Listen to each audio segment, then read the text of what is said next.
Bueno, bienvenidos a todos. Muchísimas gracias por venir. No es un tema fácil ni agradable. Gracias a Dickinson, hay representación aquí sobrada de la librería, por dejarme hacer este tipo de cosas. Esto es el primero del que espero que sean bastantes ciclos. Prometo que no los voy a dar yo todos, pero sí que cuando planeábamos un poco estas primeras actividades de la librería, claro, siempre haces un vistazo de qué va a pasar ese año, ¿no? Y es muy típico también del mundo editorial, las efemérides. Ay, espera, que me han dicho el micro. Las efemérides y todas esas cosas. De repente las librerías se llenan de libros sobre la Comuna de París, porque es el 150 aniversario, libros sobre Auschwitz. Y ese es el momento.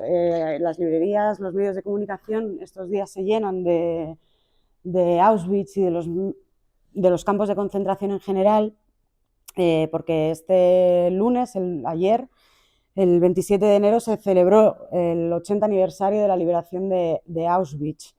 Entonces, claro, yo es un tema, no me he preparado esta ni ninguna de las charlas, porque es un tema que a mí en lo personal me ha obsesionado, creo que desde los 11 años.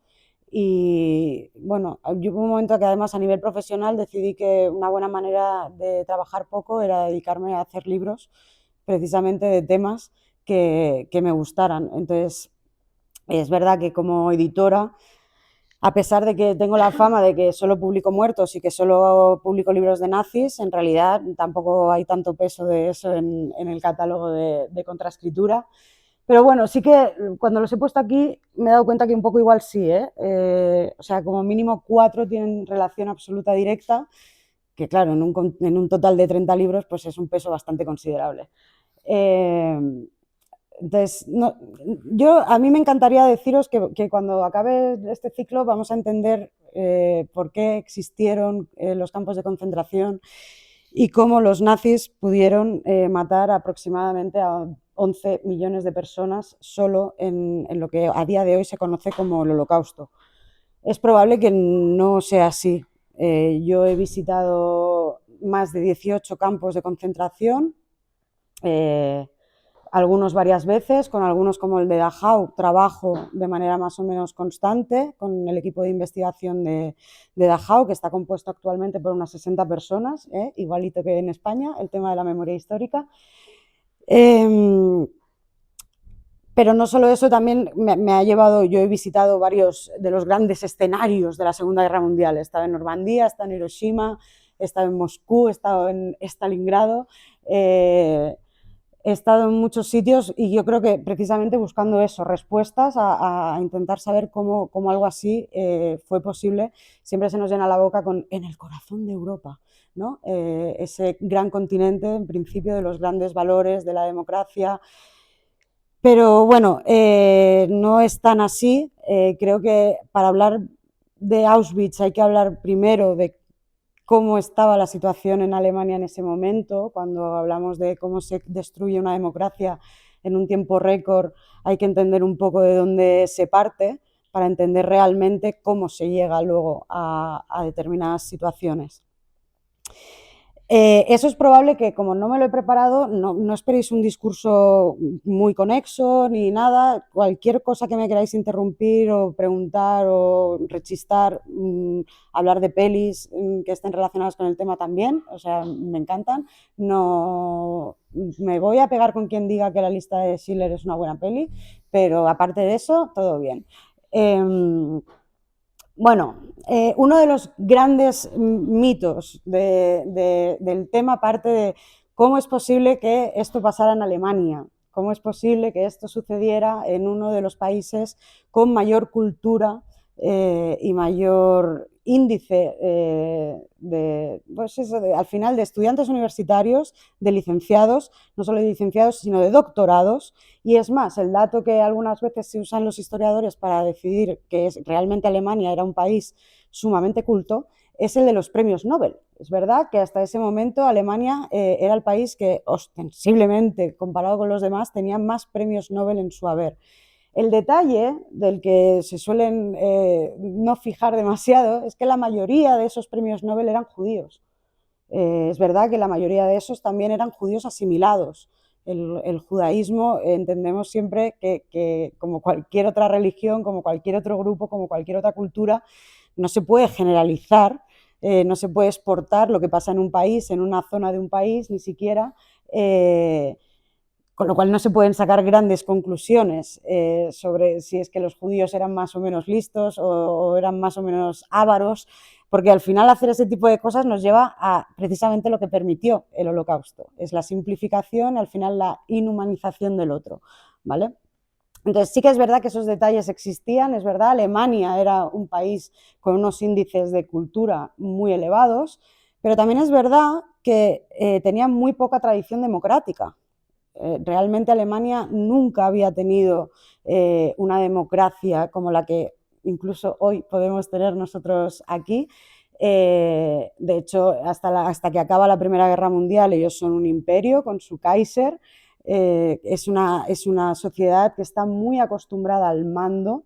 De hecho, a día de hoy los alemanes con los que podéis hablar os dirán que aún tienen cierta tendencia a obedecer órdenes, tienen una especie de visión del mundo muy jerárquica y eso no digo que lo facilitara, pero sí que desde luego no lo evitó, no hizo que determinadas cosas fueran evitables. Pero bueno, vamos a intentar ir un poquito por partes de cómo se llega. Como sabéis, yo voy a intentar no simplificar mucho, pero es verdad que es que si no podemos estar hablando aquí durante 3 millones de años sobre el tema, ¿eh? 1918 acaba la Primera Guerra Mundial y acaba de una manera muy violenta para la moral alemana, ¿vale? Hay que tener en cuenta, si repasáis sobre todo los últimos meses de la Primera Guerra Mundial, las últimas ofensivas alemanas dependían de Hindenburg y de Ludendorff. Ellos mantuvieron hasta el último momento esas ofensivas que ya no tenían ningún tipo de sentido y además en zonas que hay que tener en cuenta que los alemanes no tuvieron, los civiles, digamos, no tuvieron un gran contacto con la Primera Guerra Mundial, a diferencia de los belgas o los franceses, porque en su territorio prácticamente no se luchó. Y a diferencia también, por ejemplo, de Bélgica o de Francia, no hubo bombardeos. La población civil alemana, el contacto que tenía con su guerra era con los que venían de la guerra, con los soldados que venían de la guerra y con los medios de comunicación. Los medios de comunicación en aquel momento en Alemania eran curiosos también, estaban muy polarizados como los de todos los países, incluso a día de hoy. También está ese mito de que la prensa independiente no ha existido nunca. Cuando la prensa empieza a funcionar como la conocemos hoy en día en el siglo XVIII, lo hace ligada a partidos políticos, entonces eso también es un mito que hay que ir quitándose de la cabeza. Pero en el caso es que los alemanes, el común de los alemanes, estaba convencido que estaban ganando la guerra. Con lo cual, cuando de repente, a finales del mes de septiembre, les dicen estamos capitulando y esto se acaba y hemos perdido, eso es un choque brutal en la cabeza de los alemanes, que ni por asomo imaginan que ellos están perdiendo la guerra, porque esos generales, su Kaiser, toda la maquinaria de los medios de comunicación habían conseguido que la población creyera que a pesar de los heridos, de los mutilados, de los traumatizados, de todo eso, ellos pensaban que estaban ganando la guerra. Entonces, eso es un choque tremendo. Uno de ellos, de los más sorprendidos, fue precisamente ese señor de bigote que nos traería hasta esta charla a todos, que es Hitler. Hitler tiene varios momentos casi de epifanía, chaladura en medio de la Primera Guerra Mundial, en la que participa como cabo, como correo. Él sobre todo lleva cosas de una trinchera a otra, y en uno de los acontecimientos, de los ataques a los que sobrevive, acaba teniendo como una ceguera temporal. Es una ceguera temporal provocada por un gas que es temporal. Él lo vive como que hay algo milagroso en él que le devuelve la visión. Eso es completamente absurdo, la química lo desmiente, pero da exactamente igual, porque cuando un narcisista chalado como ese señor quiere hacer su propio discurso de por qué está en la Tierra, pues encuentra las excusas suficientes.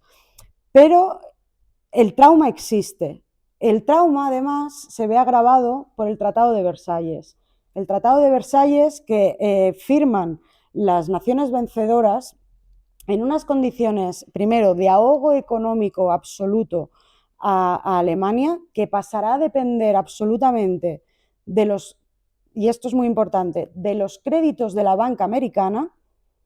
Nadie en Europa le prestará dinero durante el periodo de entreguerras prácticamente a Alemania, sino que dependerán de los bancos americanos, y asumir que son los culpables de todo, que es, como decimos, el peso moral de tú tienes la culpa de que todo esto haya sucedido. Con lo cual, también estás cargando esa culpabilidad en un solo pueblo, cuando en realidad probablemente hubiera muchos más culpables y las raíces son mucho más profundas. Si tenéis Netflix, hay un documental buenísimo sobre el largo camino hacia la guerra. Es un documental muy bueno, muy bien documentado a nivel además de imágenes, que explica todo ese proceso que nos llevará al estallido de la Primera Guerra Mundial. Todos fueron un poco culpables de acabar en una guerra y los motivos fueron mucho más complejos que el asesinato del archiduque en la zona de Serbia. Pero claro, los alemanes de repente se ven ahogados económicamente, con el peso de la culpa y con todo el desconocimiento, porque en cuanto el Tratado de Versalles se firma, que la capitulación ya en Compián no la firma ningún general ni nadie de las Fuerzas Armadas alemanas, la firman políticos. De hecho, el máximo representante en esa comitiva es un socialista que no sobreviviría al Tercer Reich, porque obviamente acabaron matándolo. El propio tratado, en las propias negociaciones del tratado que se hicieron en Versalles, había una delegación alemana a la que no se permitía entrar en la sala de reuniones. Era como que solo les permitían recibir la información, ¿no? Es como si estuviéramos todos aquí reunidos, vienen los alemanes, están ahí en la calle, salimos y decimos, oye, que hemos decidido esto, y volvemos a cerrar. Oye, que hemos decidido esto otro, y volvemos a cerrar. Con lo cual, realmente, el Tratado de Versalles, independientemente de si fueras de izquierdas, de derechas, pacifista, los alemanes lo llevaron fatal. Fue una piedra horrible en la conciencia, en el futuro y en absolutamente todo. Pero es que además eso permitió también toda esa confabulación, digamos, de que fueran los políticos, los nuevos políticos, digamos, los que iban a firmar ese tratado. Que esos grandes generales que habían hecho las últimas ofensivas no reconocieran esos errores y esa tardanza en firmar una capitulación que de seguro hubiera salvado muchas vidas y de seguro hubiera permitido probablemente llegar a algunos acuerdos, sobre todo con Wilson, que tenía un plan de paz, el plan de paz de 20 puntos de Wilson. Y que, sin embargo, esa tardanza complicó esa relación diplomática que hubiera permitido cierta negociación en el Tratado de Versalles. Claro, todos estos generales, que como os decía, también en el fondo son la aristocracia, tienen también cierto poder entre los medios de comunicación y demás, irán inoculando una de las grandes mentiras del mundo de la época, que es la puñalada por la espalda. Uno de los grandes mitos en los que además luego tanto el nazismo como todo el Tercer Reich se basaría. Es decir, los políticos, la democracia nos ha traicionado, nos ha vendido, nos ha permitido que nos humillen. Todo eso es un caldo de cultivo terrible, sobre todo para la polarización de la sociedad alemana. La acción alemana en ese momento, hay que tener en cuenta que ya estaba bastante polarizada en lo político, en el sentido de que los socialistas, que habían estado prácticamente todo el siglo XIX ilegalizados, sí que a principios del siglo XX, sobre todo en las elecciones de 1912, habían tenido ya una importancia ya notable dentro del Reichstag, por ejemplo. Cuando sucede la Revolución Rusa, aparece también el Partido Comunista en Alemania, que será el segundo más importante después del ruso dentro de todo el globo terráqueo. Es decir, la presencia del comunismo en Alemania es también fundamental y eso crea una polarización brutal de la población. Tal es así que cuando se proclama la República de Weimar, los socialistas tienen la presidencia, es Ebert el presidente hasta 1924 que fallecería, pero por ejemplo las relaciones con los comunistas siempre fueron terribles entre los socialistas y los comunistas, porque en el uso de de su gobernabilidad, digamos, los socialistas, teniendo que aplastar de alguna manera las revoluciones de 1918 y 1919, tanto en Berlín la de noviembre como la de abril en Baviera, hizo que aquellas relaciones fueran irreconciliables. O sea, no hubiera sido posible ningún tipo de pacto entre ellos para poder gobernar en una coalición que, sin embargo, sí, sobre todo en la segunda parte de la República de Weimar, con la muerte de Max Eber y la subida de este señor, de este general Hindenburg a la presidencia, sí que las derechas consiguieron esos pactos más o menos estables para gobernar. No siempre lo consiguieron porque el Partido Socialista y el Comunista, como digo, seguían teniendo más de la mitad de la representación en la Cámara, pero nunca consiguieron, digamos, gobernar en solitario, ¿vale? Entonces eso nos da realmente una República de Weimar que en lo político, sobre todo, y en los escaños, está muy fragmentada. Eso se ha planteado siempre como uno de los grandes hándicaps o uno de los grandes trampolines para que Hitler llegara al poder. Ahí también hay mucho de mito, ¿eh? De hecho, os lo voy a traer, os he traído ahí, ¿veis? Aquí tenemos, por ejemplo... ¡Ah! Joder, perdón, ¿eh? Cosas del directo. Aquí tenemos algunas, por ejemplo, siempre se dice también, si veis documentales se dirá, es que había como muchas elecciones, ¿no? Había mucho tal. Realmente no hubo más elecciones de las que hubieran tenido si no se hubiera vivido de manera convulsa. O sea, las únicas elecciones más o menos no previstas en los ciclos electorales normales fue la de 1920. En 1919 hay unas elecciones que son constituyentes, o sea, ellos hacen la Constitución y, lógicamente, pues como pasa en todos los lugares, cuando hay una Constitución, se firma esa Constitución, se disuelven las cámaras, hay unas nuevas elecciones. Luego ya el ciclo es normal. Lo que sí que puede suceder, como en las del año 24 o en las del año 28, es que se tengan que adelantar porque no hay gobernabilidad, pero es un poco como cuando nosotros hemos tenido segunda votación a los 6 meses, porque tal, no es decir, no, es que el país, no, es que esa gente no ha conseguido un pacto, no es que digas, no, es que la gente se está matando en la calle, es que son cosas completamente diferentes.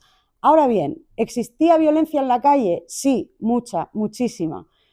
Los datos que se han ido recuperando, sobre todo en los últimos estudios que se han hecho de los archivos, porque claro, los documentales tienden mucho a decir, no, es que los comunistas y los nazis se encontraban por la calle y se mataban a palos. Sí, lo que no te dicen la mayoría es que la mayoría de esos palos se producían en las puertas de los mítines comunistas que los nazis iban a reventar. Es más, la propia elección del color rojo en el fondo de la esvástica está elegido absolutamente aposta por dos cosas. Primero, para provocar a los comunistas y segundo, para que la gente se confundiera y se afiliara a su partido y a sus ideas antes que a los comunistas. Que realmente es raro, porque si tú quieres distanciarte de algo, deberías coger un color completamente opuesto. Sin embargo, ellos usaron la táctica cromática distinta de intentar confundir a mucha población que, insisto, no tenían una gran conocimiento democrático ni de peligro. O sea, nosotros ahora tenemos siempre esa sensación de alerta ante determinadas cosas que pasan porque tenemos un pasado que nos lo dice, pero en ese momento no hay unos referentes claros que te pongan en alerta de manera tan clara. Eso también hay que tenerlo muy en cuenta cuando evaluamos el pasado y muy concretamente esta época. Es verdad que uno de los grandes errores visto con perspectiva de la República de Weimar probablemente sí que fuera que la judicatura no fue justa, por ejemplo, en dilucidar las responsabilidades en esos enfrentamientos violentos entre ambos bandos. Los datos son absolutamente abrumadores. Por deciros, no me he traído datos ni nada de eso, pero por deciros, si había 900 enfrentamientos, se juzgaban 800, de esos 800, en 750 casos los culpables acababan siendo los comunistas. Los nazis prácticamente nunca tuvieron condenas en contra por actos violentos provocados por ellos, ni siquiera en casos de muerte, en casos de asesinatos flagrantes directos en confrontaciones con los comunistas.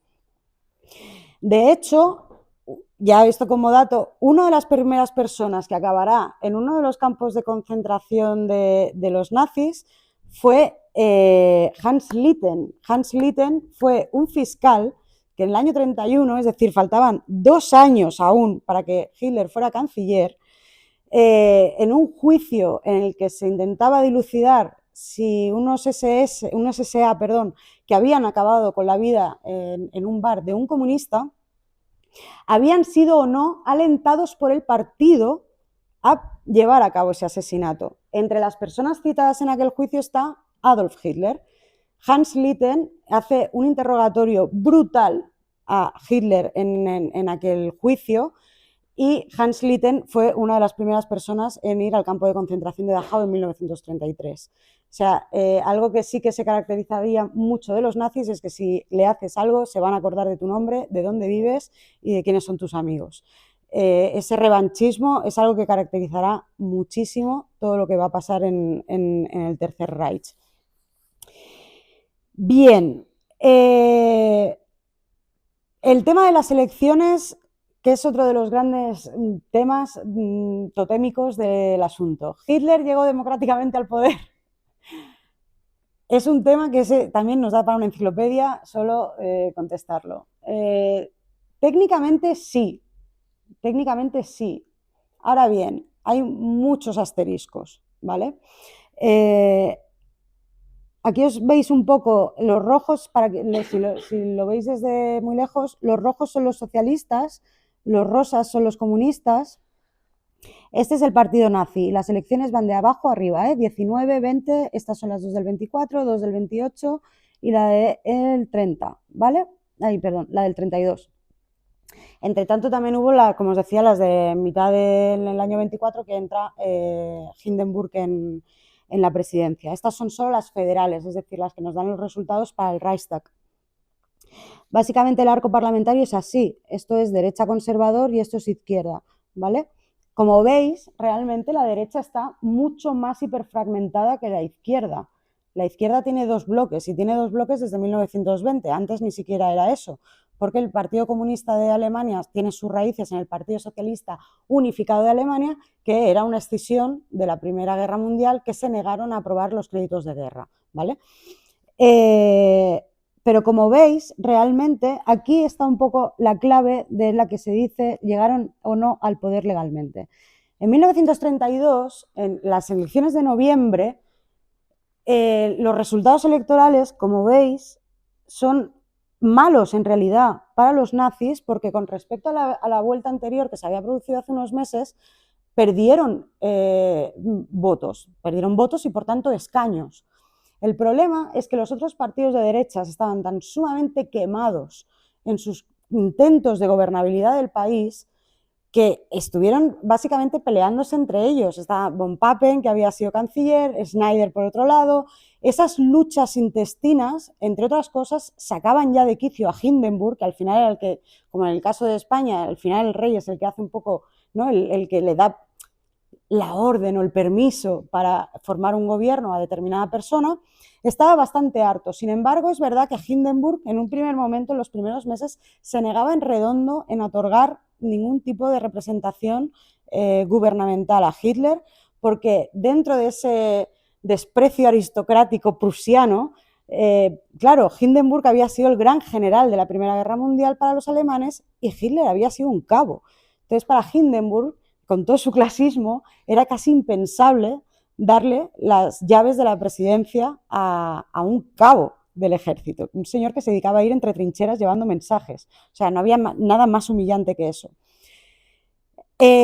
Algunos historiadores, eso va a ser difícil demostrarlo, pero algunos historiadores sí que apuntan que durante esos meses la camarilla que rodea a Hindenburg cambia un poco, la influencia de su hijo es muy importante. Y hay bastantes rasgos que apuntan la teoría de que Hindenburg estuviera en un proceso de demencia en esos últimos meses, ¿vale? Que es verdad que el señor pues ya estaba para poco, tenía 80 y muchos años y probablemente estaba cansado de la vida en general y de todo lo que tenía entre manos en particular. Entonces, ¿qué ocurre? Como von Papen, Schneider y toda esta gente ya ni siquiera pueden sentarse en una mesa a negociar, von Papen tiene la maravillosa idea de decir, vale, pues le damos la vicecancillería a Hitler. le llaman a la vicecancillería. Hitler, desde que hicieran el intento de golpe de Estado en 1923, tenía una idea como muy clara de o tengo todo el poder o no quiero el poder. Entonces, cuando le ofrecen la vicecancillería, él se niega a aceptarla, cree que es poco para él. Y entonces von Papen, en un ejercicio probablemente de absurdez y de falta de miras, le dice, vale, fantástico, pues sé tú el canciller, yo soy el vicecanciller, y va a hablar con Hindenburg, le convence para que sea así el reparto de cargos, pero no pasa nada, que le tendremos controlado. Es maravilloso eso. Le tendremos controlado. Porque claro, era un cabo, era un tipo que no conocía a nadie, un muerto de hambre en el fondo. Le tendremos controlado. Vale, entonces, en ese primer gobierno en el que hay una representación nazi, en realidad el peso del partido nazi en ese gobierno es minúsculo. Solo hay 3 miembros del partido nazi, y uno de ellos es Hitler, que es el canciller, con lo cual en realidad ministerios tienen 2. Ahora bien, tienen un ministerio muy golosón, que es el Ministerio de Interior. El Ministerio de Interior al final es el que va a controlar toda la seguridad del Estado. ¿A quién le dan además ese ministerio? A Hermann Göring. Hermann Göring había participado en la Primera Guerra Mundial, pero es verdad que además de prácticamente los inicios del partido nazi había sido como el segundo de a bordo de Hitler, era un matón de colegio absoluto, casi de manual. Y además tenía cierta relación ya política, porque durante esos años en que los nazis acceden al poder había incluso llegado a ser presidente del Reichstag, de la Cámara. Claro, de repente ellos llegan al poder, le dan la Cancillería. Eso ocurre el 30 de enero de 1933, es una fecha que yo creo que a los que nos gusta el tema se nos va a quedar a sangre para los restos. Y bueno, lo primerísimo que hacen es un fantástico desfile de antorchas en Berlín, que además tienen la mala baba de pasar por debajo del balcón de Hindenburg, que sí que hay un par de fotos en que se le ve detrás de las cortinas, como no queriendo ver lo que había facilitado que ocurriera. Es verdad que los datos a nivel histórico luego, repasando sobre todo diarios personales que se han ido recuperando a lo largo de los años, aquella marcha de antorchas que el propio régimen vendió como es que hay cientos de miles de SAs desfilando, en realidad eran 10.000 que estaban dando vueltas alrededor del edificio, ¿eh? O sea, que tampoco tenían tantísimos efectivos aquella noche allí. Claro, ¿qué ocurre? Lo primero que dice Hitler, dentro de esa soberbia que le caracteriza, sobre todo en lo que se refiere y lo que él entiende por lo que es ostentar el poder, dice: hay que hacer elecciones. Hay que hacer elecciones porque en realidad nosotros no hemos ganado. Entonces, ahora que ya somos la Cancillería, tal, no sé qué, bueno, esto hay que hacer elecciones. Y las elecciones quedan marcadas para el 5 de marzo de 1933, es decir, 2 meses después. Lo cual no deja de ser gracioso y paradójico, porque los nazis llevan en su principio, en uno de sus principios básicos, de decirle a la gente, bueno, en realidad le dijeron a la gente que iban a destruir la democracia. Yo no sé si la gente fue muy consciente o no de que iban en serio.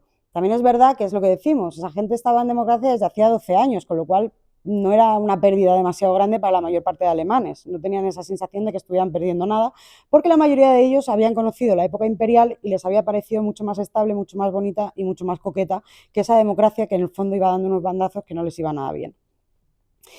Entonces, quedan marcadas las elecciones para el 5 de marzo de 1933. Durante todo ese tiempo, desde el 30 de enero del 33 hasta el 5 de marzo, Göring tiene entre ceja y ceja demostrar que los comunistas están a punto de dar un golpe de Estado. A la primera semana de febrero, de hecho, él como jefe de las Fuerzas Armadas y de la policía, inicia todo un acoso y derribo a todas las sedes del Partido Comunista de todos los pueblos, de todos lados en Alemania. Consiguen mucha documentación, sobre todo de afiliados y demás, y no pasa nada. En principio no pasa nada, ¿vale? Todo se queda ahí, no hay grandes enfrentamientos ni sucede nada. Sin embargo, a final de ese mes, el día 27 de febrero, que es otra fecha que a los que nos gusta el tema también tenemos grabada a fuego, y nunca mejor dicho, se incendia el Reichstag. Nada sorprendente que los primeros en llegar fueran Goebbels, el jefe de propaganda, y que cuando llegó Hitler lo hizo además con su fotógrafo personal, con Hoffmann, que estuvo pues fantásticamente preparado para hacer un montón de fotos muy bien intencionadas de cómo se estaba quemando el Reichstag. El tema del incendio del Reichstag será muy controvertido a lo largo de los años, por lo menos en los años posteriores a la Segunda Guerra Mundial. En aquel momento no hubo demasiado lugar a dudas. Ellos desde el primer instante, porque queda constancia, por ejemplo, en el propio diario de Hoffmann, que no está reeditado, pero seguramente en segunda mano lo podéis conseguir por ahí. Yo creo que se titula Yo fui el fotógrafo de Hitler o algo así. La gente es muy original poniendo títulos. Yo creo que se puede conseguir en segunda mano. El propio Hitler exclama: no vamos a dejar a un comunista con vida, van a pagar por esto, como ya apuntando a quién tenía que ser el culpable de ello. El acusado oficial fue Lubbe, que era un joven holandés del Partido Comunista. Su propia familia decía que tenía ciertos problemas de discapacidad. Y lo que ha quedado bastante demostrado por muchísimos, no solo historiadores, sino forenses ya de la época, es que era imposible que ese edificio quemara por una sola persona, y que de hecho se acabó demostrando que fue una escuadrilla de las SA camuflada, o sea, vestida no de SA, sino como comunistas, que me encantaría saber cómo visten los comunistas, la verdad, los que prendieron fuego al edificio. También no deja de ser curioso que en ese momento los nazis convirtieran aquello como una especie de símbolo de algo que ellos absolutamente despreciaban. Ellos despreciaban el Parlamento, despreciaban absolutamente las reglas del juego. Eran famosos sus desplantes en las votaciones en el Reichstag. Cuando no querían que algo saliera, abandonaban la sala en bloque. Imaginaos, pues yo qué sé, que la mitad de un hemiciclo se levanta y se va, paralizas la actividad parlamentaria. Y lo hacían de manera bastante recurrente, la verdad. El caso es que acaba siendo juzgado Lubbe. También es bastante curioso, como si algún día repasáis, yo creo que están incluso en Google, podéis hacer una búsqueda y vais a ir encontrando cómo cambia la cara de ese chaval durante el juicio. Está bastante también demostrado que a ese chaval durante todo el proceso lo estuvieron drogando para que, sobre todo cuando le tocara en los últimos días dar su versión de los hechos, pareciera que estaba loco, que no tenían, o sea, que realmente era una persona capaz de hacer eso en soledad porque estaba trastornado, cuando en realidad nada apunta a que eso fuera de esa manera. Ese día, el 27 de febrero, la noche del 27 al 28 de febrero de 1933, cambia completamente la historia de Alemania, cambia la historia, casi diría, del mundo. Pero claro, en ese momento nadie es consciente. Solo esa noche, en Berlín son arrestadas 4.000 personas. Entre ellas, por ejemplo, el líder, no líder, porque en realidad era un artista, Erich Mühsam, que era también escritor, que había participado en la Revolución de Baviera. Karl Ostertitz, por ejemplo, que estuvo hasta... Bueno, de hecho, lo curioso del caso de Ostertitz es que era publicista. A él lo persiguieron sobre todo por pacifista y le dieron el Premio Nobel de la Paz en el año 34, pero el régimen no se lo dejó ir a recoger porque efectivamente estaba dentro de un campo de concentración.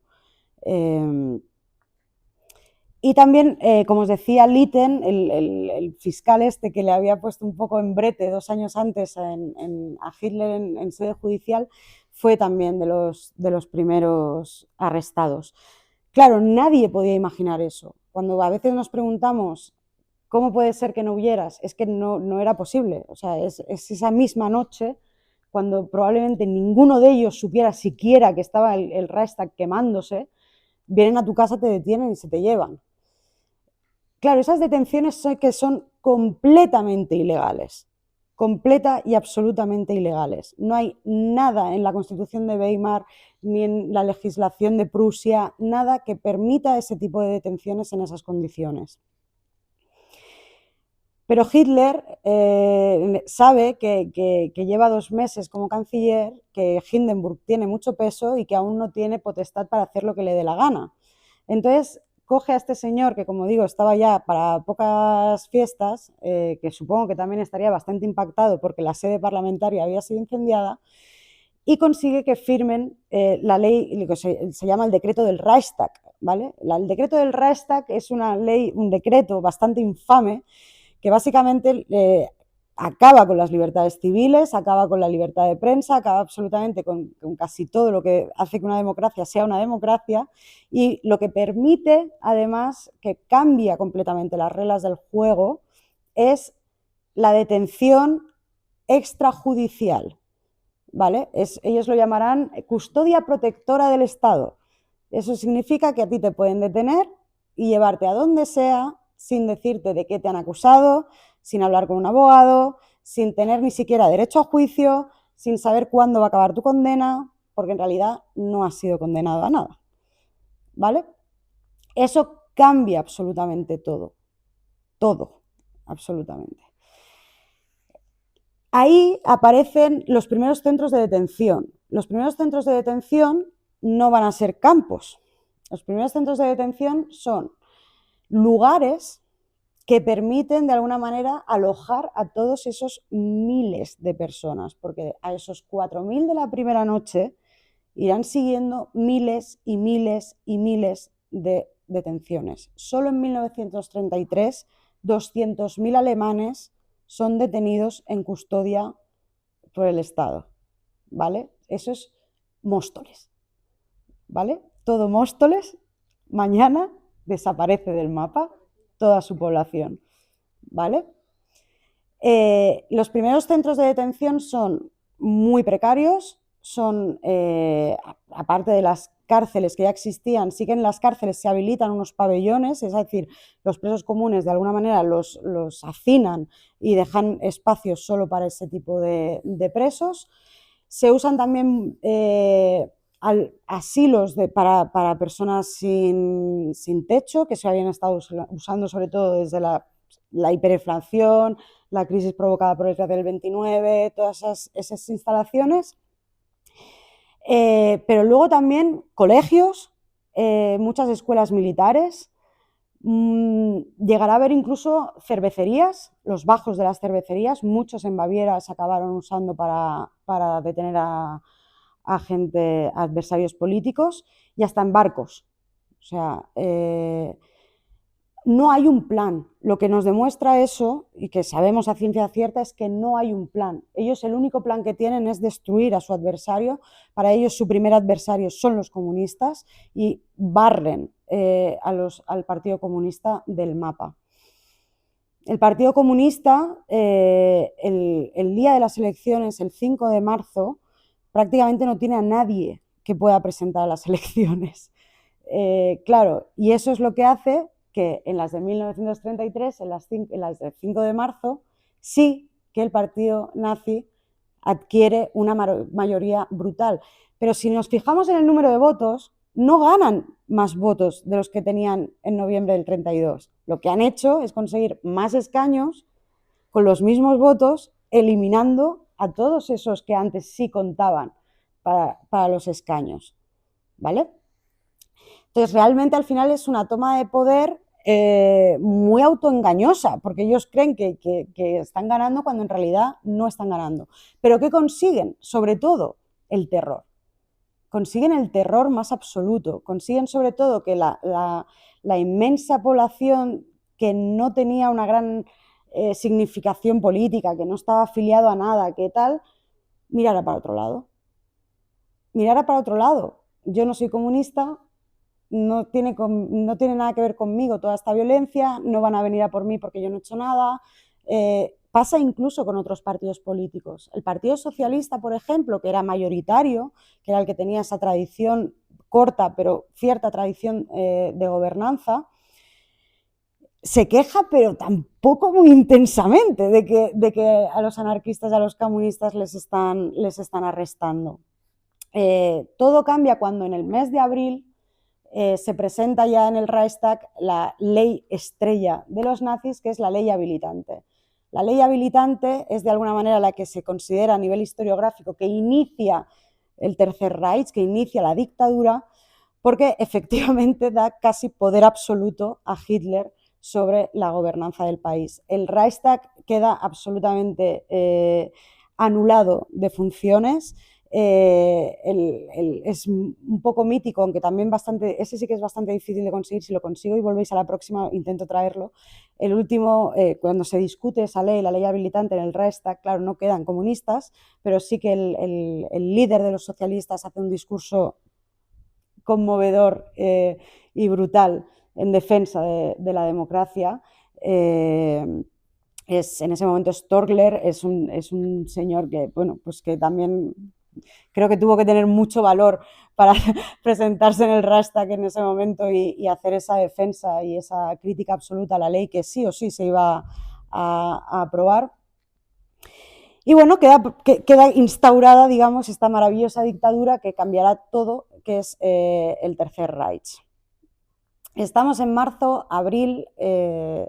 Si yo, por ejemplo, ¿cuál creéis que es el primer campo de concentración? Es solo ya por... ¿Dachau? ¿Eh? Tú vienes a estudiar, pero... Este es el primer campo de concentración. Nora.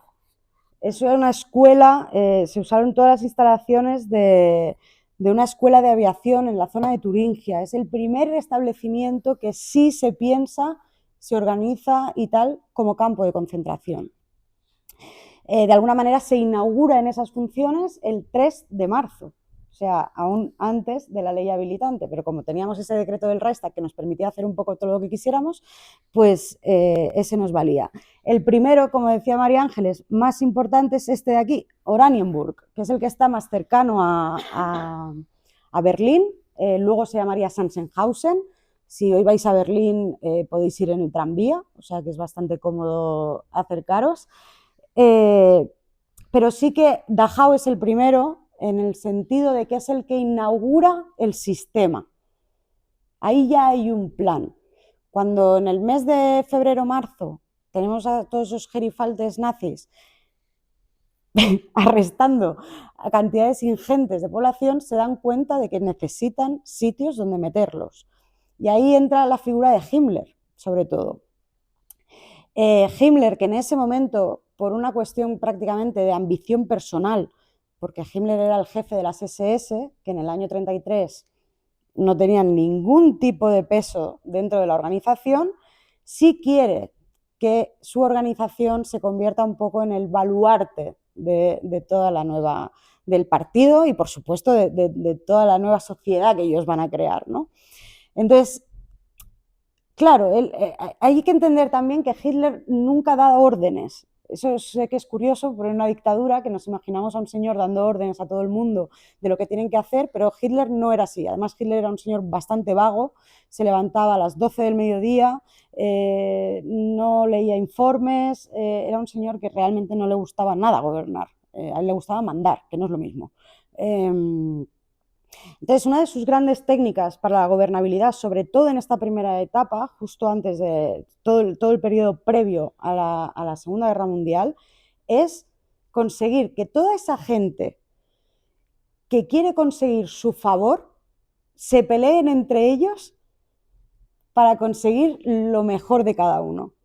Entonces, claro, por un lado tenemos a Goering, que es el jefe, el ministro del Interior, el jefe de las Fuerzas Armadas en Prusia, queriendo que toda esa policía, es el que permite, por ejemplo, que las SA se incorporen a la policía, que era algo que hasta el momento ni se contemplaba,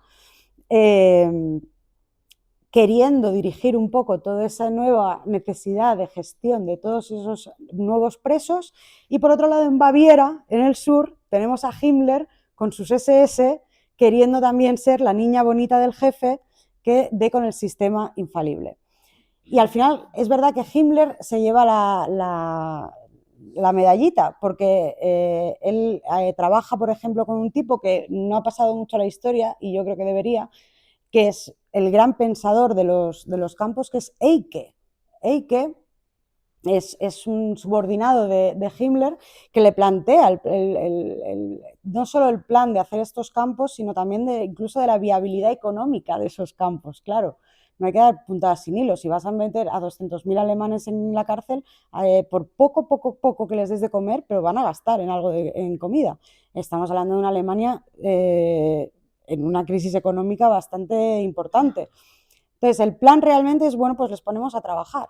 En el caso de Oranienburg, por ejemplo, se instauraron una fábrica de ladrillos, que luego se hizo muy famosa porque después de fabricar durante un año ladrillos, empezaron a usarlos en construcciones y se dieron cuenta que no servían para nada y que se hundían las casas. Entonces fue maravilloso y eso hizo que esa especie de pugna sobre cuál era el mejor sistema, quién tenía las mejores ideas y tal, acabara en la balanza, en el plato de la balanza de Himmler. Y Dachau, que es un campo que ya eran unas estancias militares a las afueras de Múnich, hicieron el primer campo de concentración que se inauguró el 22 de marzo de 1933. Aquí hay que hacer un inciso al gran tema que seguramente hablaremos más de él en otros puntos. ¿Sabían los alemanes lo de los campos de concentración? Sí, lo sabían. Irremediablemente lo sabían. Esa semana salió publicada en la prensa, esta portada no es del momento, pero salían así en la prensa, con portadas y grandes documentales sobre lo que estaban haciendo en los campos de concentración. Entre otras cosas, porque para los nazis era bueno lo que estaban haciendo. Era propaganda de que realmente iban a conseguir que toda esa gente con ideas absurdas, comunistas y tal, se volvieran buena gente. Eran centros donde pretendían reeducar a esos presos, con lo cual para ellos no era un motivo ni tenían ningún tipo de problema, al contrario, es que era motivo de orgullo mostrar lo que estaban haciendo y consiguiendo. Ahora bien, el campo de Dachau, como los primeros campos, no hay que imaginarlos en lo que luego se convertirá en la imagen que todos tenemos de los campos. No es un sitio donde la gente vaya per se a morir. De hecho, todos esos arrestos de custodia normalmente no duraban ni un año, porque es que en realidad los nazis, como digo, no tenían plan, no sabían qué hacer con todo eso. Entonces, hay muchísimas de esas personas que a lo largo de los meses fueron liberadas, muchos de ellos luego volverían a estar presos, pero no era lo habitual. Ahora bien, existen ya desde el primer momento, desde el momento en que se funda Dachau, casi todos los campos tienen una parte de arresto que le llaman búnker normalmente, donde van a parar los presos que efectivamente no quieren que salgan con vida. ¿Vale? Por ejemplo, el George Esler, que fue famoso porque fue el que le puso la bomba en la cervecería en el año 39 a Hitler y que falló por 13 minutos, estuvo en el campo de Dachau, nunca estuvo en contacto con el resto de presos, él estuvo casi siempre en búnker. Y así que la mayoría de ellos. Uno de los primeros, ahí sí que voy a barrer para casa, ¿eh? Me dejas, ¿no, María Ángeles? Yo con tu permiso lo hago. Este es uno de los primeros testimonios que se tiene de los campos de concentración. Es Hans Beimler. Hans Beimler formaba parte del Partido Comunista, había formado parte de la revolución de 1918 con los marinos, y él es arrestado en Baviera, le llevan a Dachau, le llevan a esas celdas y nos deja este testimonio que es desgarrador, es el primer, a día de hoy, y yo siempre voy a decir a día de hoy porque se siguen descubriendo testimonios, sobre todo gracias a los trabajos arqueológicos que se siguen haciendo en los campos de concentración. Si, por ejemplo, hoy en día vais a Auschwitz, Auschwitz está haciendo un trabajo brutal de arqueología dentro de, sobre todo de Birkenau, ¿vale? Entonces aparecen muchísimas cosas que nos aportan nuevas documentaciones, entonces es probable que en algún momento aparezca algo que diga, no, este no es el primer libro del primer testimonio. A día de hoy sí lo es, Hans Beimler nos hace un retrato muy detallado de lo que es llegar allí, en el búnker, cómo es su proceso de detención, cómo sabe quiénes están en las otras celdas de ese búnker, cómo es esa relación primera con los presidiarios, la mayoría son miembros de las SA, pero también hay de las SS, y cómo instauran algo que es muy popular en el momento, que es: aquí no muere nadie, aquí se suicidan. Aquí se suicidan. De hecho, el plan un poco es: estoy durante una semana pegándole palizas al preso y luego le dejo una cuerda y que haga lo que tenga que hacer. De hecho, a Hans Beimler le dicen el 8 de abril de 1933: si en esta noche no te suicidas, ya lo hacemos mañana nosotros. Esa noche Hans Beimler se escapa de Dachau, es de los pocos que conseguirá escaparse de un campo de concentración, aunque luego realmente ya veremos que hay otras etapas en las que eso pasará mucho más. De hecho, Sobibor, por ejemplo, es famoso porque hubo una fuga masiva de presos. También en Auschwitz hubo intentos masivos de escape. Pero Hans Beimler consigue, está un tiempo en un piso franco en Berlín, recuperándose de todo el maltrato que le habían provocado las palizas. Lo consiguen llevar hasta la frontera checa y de la República Checa acaba llegando a Moscú. En Moscú escribe este testimonio a toda prisa, lo publican en un diario de habla alemana ruso y enseguida se publica en prácticamente toda Europa. De hecho, llegaría incluso a publicarse en Alemania y circuló de manera ilegal en libros más o menos de este tamaño, un poquito menos, y se horneaba y se distribuía en hogazas de pan. Entre el mundo clandestino de la época repartían este libro en hogazas de pan. Aquí en España se publica en el año 35, creo, lo tenéis en la Biblioteca Nacional, la primera traducción de los hermanos Perucho. Es verdad que los hermanos Perucho le meten un poco más de épica por cosas de la época, pero sí que podéis ver que realmente es un testimonio del que ya no solo los alemanes tienen constancia, es que toda Europa tiene constancia. La prensa francesa no tardará tampoco en hacer grandísimos reportajes en su prensa ilustrada, muy famosa en la época, sobre los maltratos que se están llevando en campos de concentración. De hecho, en el año 1933, en Dachau, se produce una cosa que luego sería muy rara, por no decir imposible de ver. Tal y como os decía también que había mucha gente mirando para otro lado, también había mucha gente que desde prácticamente todos los estamentos también estaba un poco vigilante a lo que estaba sucediendo.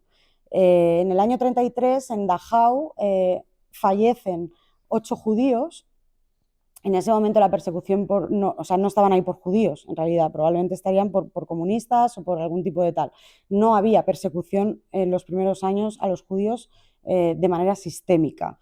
Pues hay una especie de... Creo que es que tiene varios cargos. En ese momento creo que es...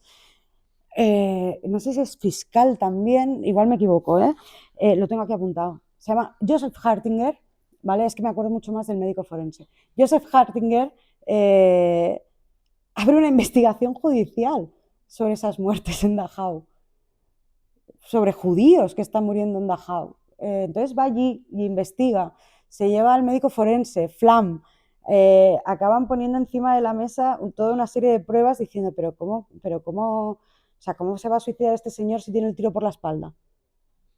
O sea, y los SA, entre otras cosas, y mucho más concretamente el comandante de Dachau de ese momento, les intenta convencer de que se han querido matar entre ellos. O sea, de repente les aparece a medio de los presos un arma y deciden que en lugar de intentar matar al que te está puteando, quieres matar al de al lado. Es ridículo. Ellos emprenderán una carrera contra viento y marea para intentar denunciar este caso concreto, pero hacerlo extensible a todo lo que estaba sucediendo y que se intentara abrir una investigación de lo que estaba sucediendo en los campos de concentración. Flamm, por ejemplo, el médico forense, yo lo recuerdo más porque no le quedaron 2 años de vida, o sea, se lo cargaron antes. el acoso y derribo hacia ellos fue brutal. Entonces, eso es lo que yo os decía, que es muy importante para entender sobre todo los primeros campos, para entender sobre todo el mirar hacia otro lado. Es al final lo que consiguen los nazis en esas primeras semanas y en esos primeros meses es la instauración absoluta del terror. Absoluta del terror. Que Dachau además no era ninguna cosa poco conocida, nos lo dicen muchísimos datos. Hay muchos chistes de la época sobre Dachau. Hay muchos recortes de prensa y tal, en que, por ejemplo, hay vecinos que amenazan al vecino de al lado con, como te pases, te denuncio y te vas a Dachau. O sea, muy, muy loco, ¿vale? Pero eso sucede. En ese momento, ¿cuánta gente moría en los campos de concentración? No mucha.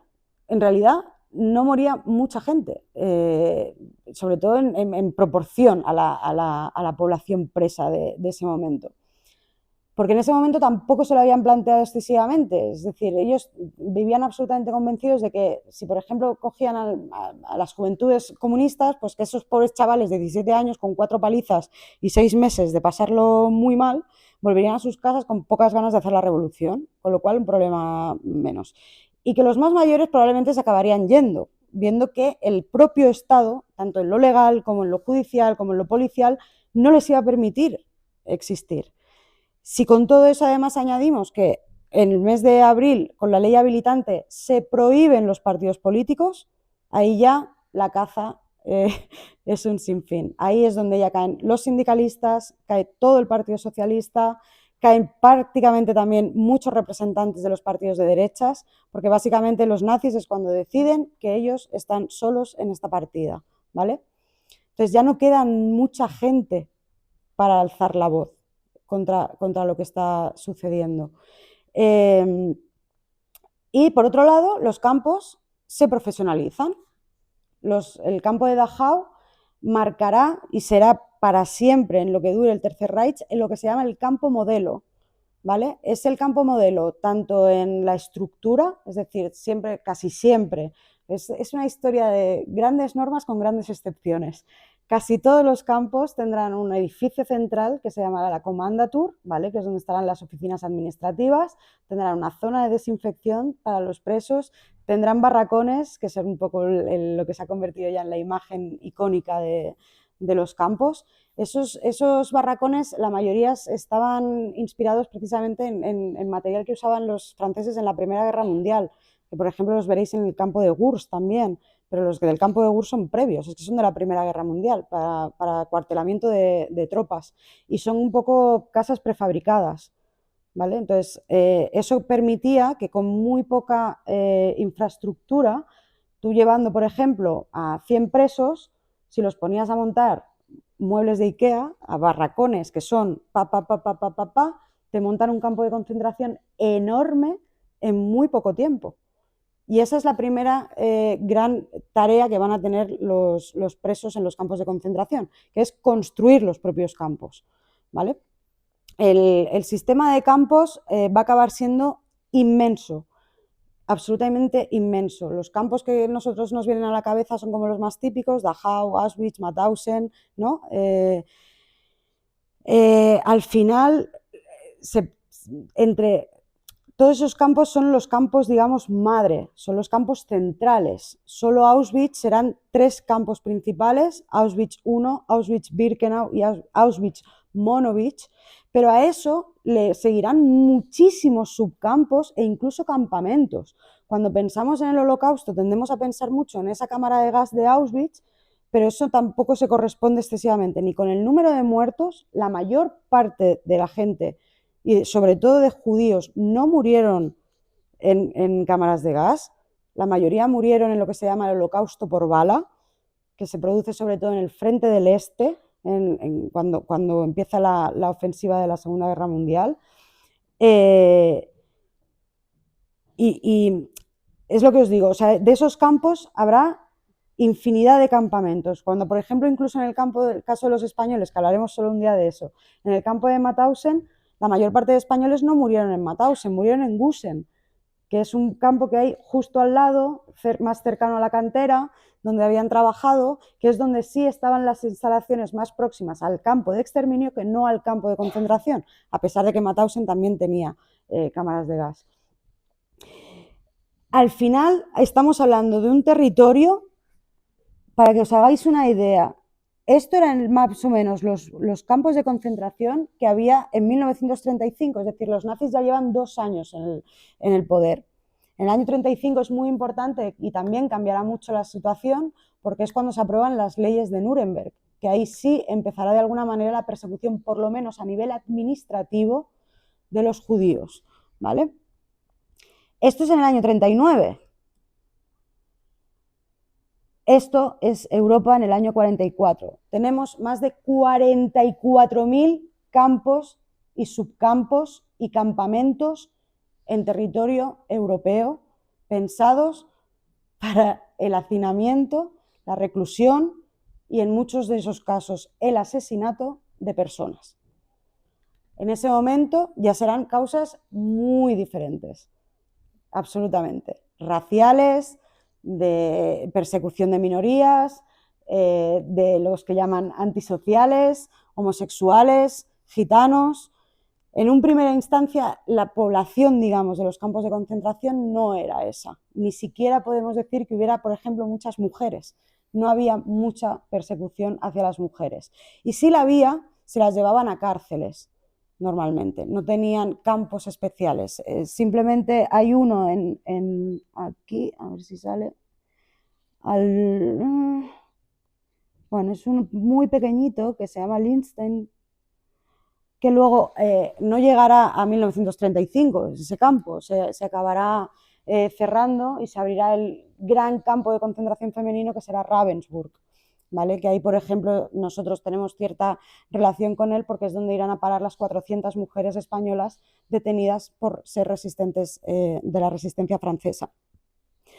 Pero a pesar de esos 44.000 campamentos, campos y tal, insisto, la mayor parte de la gente, por lo menos en los primeros años, no muere en campos de concentración, no hay cámaras de gas, no existe nada ni remotamente pensado ni imaginado de intentar que los campos sirvieran como lugares de exterminio. Porque, entre otras cosas, no había la necesidad. Es más, necesitaban mucho más tener mano de obra, aunque fuera mal alimentada, hecha polvo, que se murieran, lo que fuera, que matar a gente. Si es que al final, yo sé que va a sonar muy duro lo que voy a decir, pero es que matar a gente tiene sus problemas.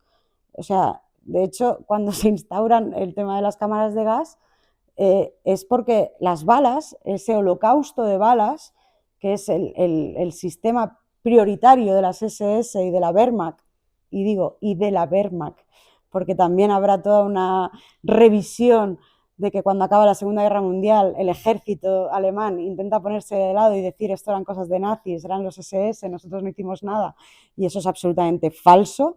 La Wehrmacht estaba perfectamente implicada en el holocausto, sobre todo en la zona del este de Europa. Suponía un problema para la moral de los ejecutores. La mayoría de ellos vivían absolutamente alcoholizados porque no podían soportar el estar en turnos de 12 horas disparando a mujeres, ancianos, niños y todo lo que hubiera por delante. No lo podían soportar. Entonces, en el 1940 instauran los primeros sistemas de asesinato en masa que se aplican en Alemania, que es el programa conocido como T4, que se aplican no en cámaras de gas, sino en camiones de combustión. El programa T4 se aplica sobre todo a discapacitados y se hace dentro de las fronteras alemanas. También hay protestas en ese momento, sobre todo por parte de los familiares de esas personas que están en centros estatales supuestamente protegidos por el Estado y que de repente empiezan a desaparecer. El problema que encuentran en el año 1940, cuando ya está iniciada la Segunda Guerra Mundial y empiezan a invadir el este, es que se dan cuenta que necesitarían muchísimos camiones para matar a toda esa gente, pero que sin embargo el de las balas tampoco les sirve, entre otras cosas porque también se necesitan las balas para hacer la guerra. Entonces era como incluso, o sea, es triste, pero para ellos era un desperdicio económico esas balas que necesitaban para ganar la guerra en las trincheras y en los frentes de guerra. No valían la bala que les mataba. Entonces, no inventan, porque ahora es cuando viene el doble twist del tema, la primera cámara de gas no es alemana, la primera cámara de gas es estadounidense y se utilizó para asesinar a un preso que estaba condenado a muerte. Fueron los americanos los primeros en idear un lugar cerrado en el que inocular de alguna manera un veneno, falta de oxígeno o lo que fuera para matar a una persona. Sin embargo, los americanos, que son muy pragmáticos, dijeron, buah, esto es mucho gasto para una persona. Pero claro, los alemanes cogieron esa idea y dijeron, ¿y si metemos 200? Y ahí entra lo que marca la diferencia entre los campos de concentración que iremos conociendo en este ciclo y los campos que ya había habido también y de otras muchísimas naciones como Bélgica y tantísimos otros países en el mundo tenían campos de concentración en sus fronteras y sobre todo en sus colonias. África realmente está poblado de campos de concentración para las disidencias de esas colonias. Pero lo que marca la diferencia va a ser la industrialización de la muerte. Esa aplicación de criterio capitalista, de eficiencia en la aplicación del objetivo, que en este caso es la muerte. La muerte de esos grupos que iremos ya viendo un poco, tanto en volumen como en cómo se van desarrollando esas persecuciones y esas muertes, porque, insisto, esto parece que es una historia de normas, pero hay muchas excepciones, tantas que realmente ponen un poco en solfa si hubo alguna vez alguna norma. Pero Dachau, volviendo un poco a donde estaba, sí será ese campo modelo, será campo modelo en estructura, será campo modelo en el modelo económico, será campo modelo en algo muy importante, que es la escuela de los guardias de las SS y de las SA. Casi todos los alemanes que luego estarían en campos de concentración como guardas en Polonia, en cualquier otro país, pasaron por la escuela de Dachau. De hecho, era pues casi como ir de prácticas allí y es donde pues de alguna manera se marcaba el modus operandi, sobre todo del trato hacia los presos. Luego, evidentemente, la perfidia de cada uno de ellos le llevaría por derroteros insospechados de crueldad. Pero sí que es verdad que había una serie de normas que se les intentaba inculcar. Hablaremos mucho también de cómo son ese perfil de guarda, ¿vale? De los campos de concentración. ¿Cómo vamos de hora? Perdón. Es que si está aquí Luis... Las 11:30. ¿Queréis que lo dejemos por hoy, no? O sea, ¿lo dejamos aquí por hoy? ¿Sí? ¿Estamos bien? Sí, necesitamos un abrazo. Es un tema complicado, yo sé que es duro. O sea, de verdad os agradezco un montón porque es un tema que sé que toca muchas sensibilidades. ¿Os parece que lo dejemos aquí? La siguiente nos adentramos ya en cómo es vivir en un campo de concentración. ¿Sí? Pues muchas gracias. Aquí.